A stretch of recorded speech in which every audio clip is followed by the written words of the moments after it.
Good morning, good afternoon, good evening, and welcome to today's Caffeine for the Soul.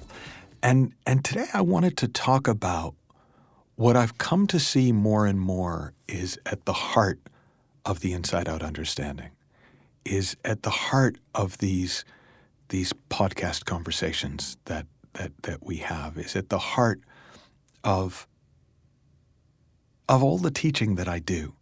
And it's funny, my daughter Clara traveled with me for about 6 months when she was in high school, and she came all over the world and attended all sorts of different trainings that I did.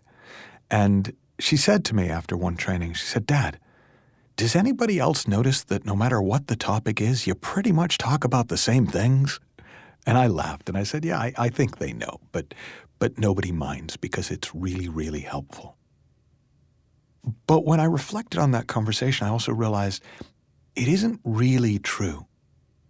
Even though some of the same stories may come up, even though we're always looking in the same direction, we're always looking towards what is true before the therefore. What is just true for everyone, always has been, always will be, regardless of whether they know it, regardless of how they think about it. What is universal? The thing that's really constant is the feeling.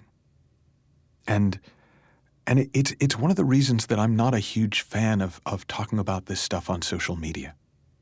And it is a personal thing, but it's that on social media, the words tend to get disconnected from the feeling. So when I am with a group, when I'm with another person, when I'm listening to somebody talk about the inside-out understanding, it's sweet. There is a depth to it. There is a feeling to it. And it inevitably happens. In fact, whatever you're talking about, you could be talking about cooking. You could be talking about plumbing. But if you really take the time to connect and to listen and to reflect, there's a sweet feeling of connection and aliveness present, whereas online conversations can pretty easily degrade into debates. And the debates are all about, well, who's saying it right? And what did Sid really mean when he said this? And what did this philosopher really mean? And is this the right way or is that the right way? And I get caught up in that, same as anybody else. But the feeling is my guide. When the feeling is off, I just start to notice it, and it kind of wakes me back up, and I've learned to go back to the quiet.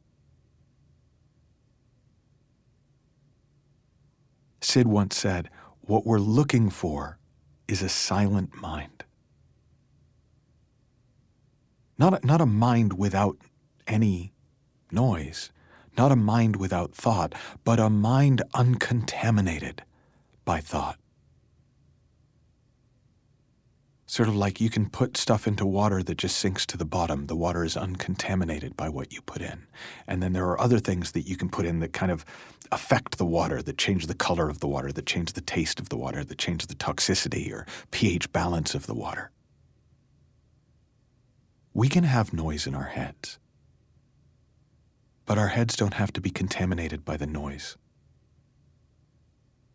One of the ways Sid Banks talked about it in a video series he did called The Long Beach Lectures is he said you have to go beyond all concepts, and you will find it in the stillness of your mind. In the quiet chambers of your mind, when you go from the known to the unknown, from the physical to the spiritual, when you hear beyond the word, an inner light goes on and it brings out inner knowledge and wisdom, spiritual intelligence before the contamination of human thought. It's a feeling. You're looking for a feeling. Don't listen to the words. Look for a feeling.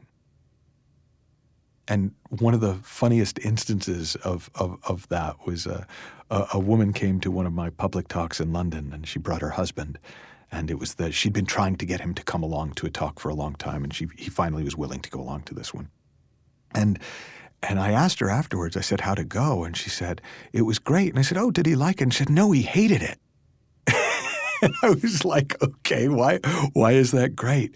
And she said, because he said there was this weird feeling in the room. And she said, and I knew he was getting it. That's the thing about this conversation is, I think don't listen to the words can be a little bit of a confusing way to say it, but don't get caught up in how it's said.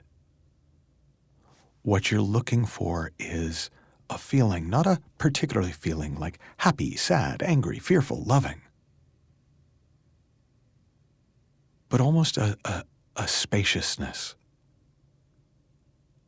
a space inside of which other thoughts and feelings arise, a space of pure stillness, a space of true silence that allows you to hear anything that happens inside of it. The feeling of the blank page on which the words are written. It's a feeling, and it's contagious in the nicest possible way, because it's a feeling that is already present inside all of us. It is the simple feeling of being. It is the feeling of pure aliveness, pure consciousness, uncontaminated by our personal thinking. Not without personal thinking, but uncontaminated by our personal thinking. And if you're in that feeling, you're in life. I used to say sometimes that we're only ever in the feeling of our thinking or the feeling of life. And every time we drop out of our conceptual minds, we drop back into the deeper feeling at the heart of what it is to be alive, of what it is to be human. The feeling of being a human being. And that's what we fall in love with. And that's how this spreads. That's what we're all after. And from that feeling, everything is carried on that flavor, on that richness. It informs everything. It uplifts everything. It is an updraft that we can literally throw ourselves onto, surrender ourselves to, and it will lift us up. And we go higher.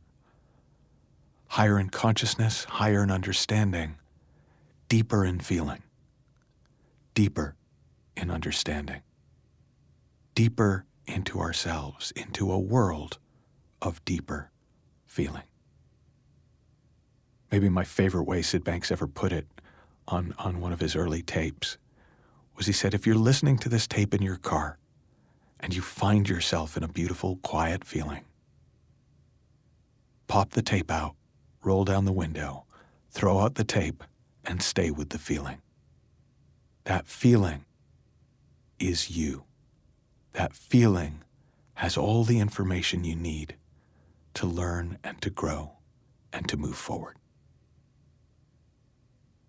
Have fun, learn heaps, happy exploring, and I'll talk with you soon.